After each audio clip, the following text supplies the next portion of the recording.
नमस्ते, प्रणाम। मैं पंडित प्रमोद दुबे आप सभी भगवत प्रेमियों को बाबा विश्वकर्मा के विषय में और बाबा विश्वकर्मा से संबंधित विश्वकर्मा देव की पूजन विधि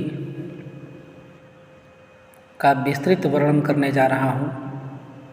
आप इस वर्णन को सुने और 17 सितंबर को बाबा विश्वकर्मा का पूजन करते समय मेरे द्वारा बताई गई इस विधि का अनुसरण कर बाबा विश्वकर्मा की पूजा करें। सबसे पहले बाबा विश्वकर्मा के विषय में एक संक्षिप्त परिचय। हम सभी को पता है कि मानव समाज का देव दानव दोनों से संबंध रहा है और भविष्य में भी रहेगा, क्योंकि इस सृष्टि के आरंभ से ही दैत्य अर्थात असुर चले आ रहे हैं और साथ ही संसार के समस्त प्राणी यथा समय इन दोनों के, दैत्यों के और देवताओं के शासन में रहते आए हैं। वस्तुतः उनकी पूजा और अर्चना भी होती आई है।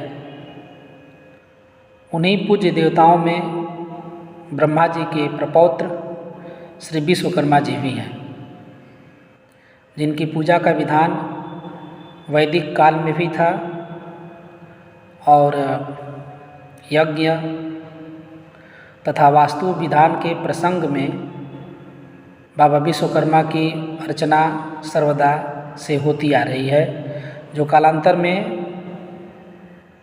थोड़ी बंद सी हो गई थी, लेकिन अब अनवरत चलती आ रही है, क्योंकि अभी भी ब्रह्मा की पूजा एवं मंदिर बिरले ही देखने को मिलता है।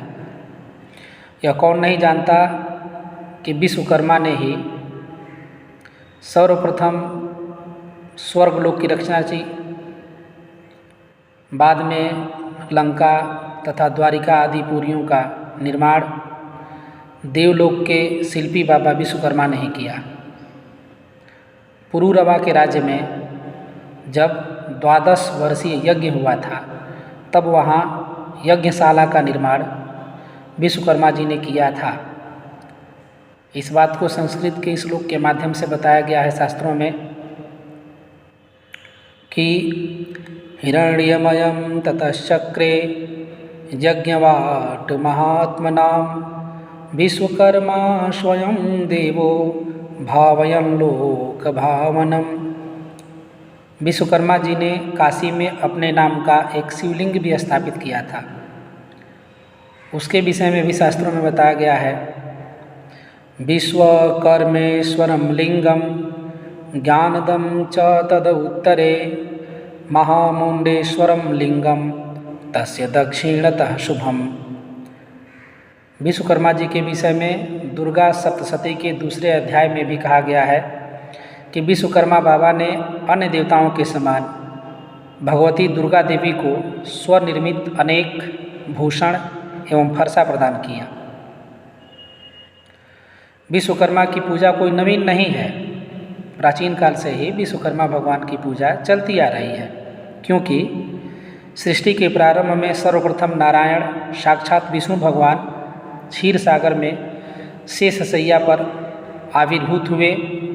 उनके नाभि कमल से चतुर्मुख ब्रह्म दृष्टिगोचर हुए। ब्रह्मा के पुत्र धर्म तथा धर्म के पुत्र वासुदेव हुए। कहा जाता है कि धर्म की वसु नाम की स्त्री से उत्पन्न अनेक अष्टवसुओं में से वास्तु 7वें पुत्र थे, जो शिल्प शास्त्र आदि के प्रवर्तक थे, और उन्हीं वास्तु के विश्वकर्मा जी पुत्र हुए। ये संक्षिप्त परिचय बाबा विश्वकर्मा से संबंधित था। अब आप बाबा विश्वकर्मा से संबंधित पूजन के विषय में जानें। बाबा विश्वकर्मा के पूजन आदि के क्रम में कहा जाता है कि आपको सबसे पहले नित्य क्रिया कर्म आदि करके अर्थात स्नान आदि से निवृत्त होकर स्त्री सहित, यदि गृहस्थ हैं तो स्त्री सहित, यदि गृहस्थ नहीं हैं तो आप एकल ही बाबा विश्वकर्मा की पूजा करने के लिए बैठ सकते हैं। यदि गृहस्थ हैं तो स्त्री सहित पूजन करता पूजा स्थान में शुद्ध स्थान पर बैठकर हाथों में पवित्री धारण करें, पूसा की पैंती हो या आम के पल्लव की पैंती हो या स्वर्ण निर्मित अंगूठी हो। पवित्री धारण करने के उपरांत आचमनी करें 3 बार जल से। आचमनी आदि करने के बाद मार्जन करें। मार्जन अर्थात अपने ऊपर शरीर शुद्धि के लिए जल छिड़के, प्राणायाम करें तथा हाथ जोड़ करके विष्णु भगवान का ध्यान करें। साथ ही अपने इष्ट देवता का स्मरण करते हुए जल सहित कुश से अपने आप को, अपनी स्त्री को तथा अपने अगल बगल में जो पूजा की सामग्री रखी गई हो उन सब के ऊपर जल छिड़क कर उनको पवित्र करें। इसके बाद अपने हाथ में पुष्प लें, अक्षत लें और ओम आधार शक्तये नमः, ओम कूर्माय नमः, ओम अनंताय नमः, ओम पृथिव्यै नमः ऐसा कहकर चारों ओर अक्षत छिड़के। तत्पश्चात पीली सरसों लेकर के दिग्बंधन करें। दिग्बंधन करने के लिए पीली सरसों हाथ में लेकर के चारों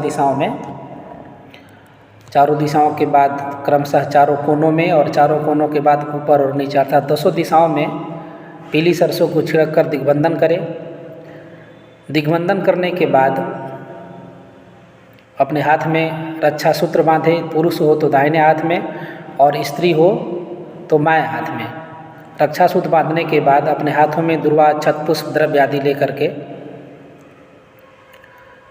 बाबा का पूजन के लिए संकल्प करें। पूजन के संकल्प करने के बाद हाथों में फूल आदि लेकर के विश्वकर्मा भगवान का ध्यान करें। साथ ही रक्षादीप भी जला लें। रक्षादीप आदि जलाने के बाद पुनः हाथ में गंध पुष्प आदि लेकर के स्वस्ति वाचन करें।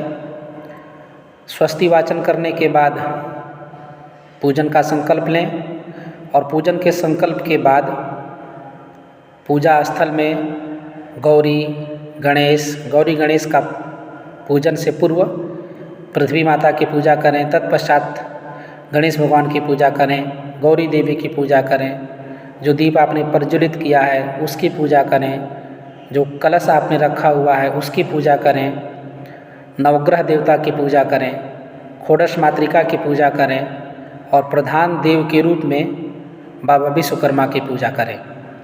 कुछ मंत्र मैं यहाँ आपको पूजन से संबंधित बता रहा हूँ। जैसे अभी पूर्व मैंने कहा कि दिग्रक्षण पीली सरसों लेकर के करें। दिग्रक्षण करने के लिए कौन सा मंत्र प्रयोग किया जाता है? पूर्वे रक्षतु वाराह आग्नेयां गरुणध्वजः दक्षिणे पद्मानभस्तु नैऋत्यां मधुसूदनः पश्चिमे चैव गोविंदो वायव्यां तु जनार्दनः उत्तरे श्रीपतिः रक्षे दैशन्यां तु महेश्वरः ऊर्ध्वरक्षतु धाताब्जो अधो अन्तश्च रक्षतु अनुक्तम अपि यतस्थानम रक्षत्वीसो ममाद्रिद्रिका। इस मंत्र से दिग्बंधन कर लें। दिग्बंधन करने के बाद गौरी और गणेश की पूजा से संबंधित एक मंत्र मैं आपको बता रहा हूँ। गौरी देवी और भगवान गणेश की पूजा के लिए आप क्या करें? विशेष करके गौरी देवी की पूजा के लिए यह मंत्र है ओम श्रीश्चते लक्ष्मीश्च पतन्यावहोरात्रै पाशर्वे नक्षत्राणि रूपम अश्विनो व्यात्तम ईशान मम ईशान सर्वलोकम मम ईशान सर्वमंगल मांगल्ये शिवे सर्वार्थ साधिके शरण्ये त्र्यंबके गौरी नारायणी नमस्तुते। गौरी देवी साथ ही भगवान गणेश के पूजन के लिए जो मंत्र प्रयोग किया जाता है वो हे हेरम्ब महेश पुत्र समस्त विघ्नौ विनाश दक्ष मांगल्य पूजा प्रथमम प्रधान गृहाण पूजा भगवान नमस्ते। इस विधि के अनुसार आप घर बैठे अपने से ही बाबा विश्वकर्मा की पूजा पंचदेवों के साथ संपन्न करके भगवान से संबंधित जो भी कथा है उस कथा को सुने और दूसरों को भी सुनाएं। और साथ ही साथ जो लोहे के हथियार, वाहन या अन्य चीज़ जो बाबा विश्वकर्मा से संबंधित या शिल्प से संबंधित रखे गए हैं उन अस्त्रों को भी चंदन, अक्षत, पुष्प आदि चढ़ा करके और उनका भी पूजन नमन करें। प्रेम से बोलिए विश्वकर्मा भगवान की जय।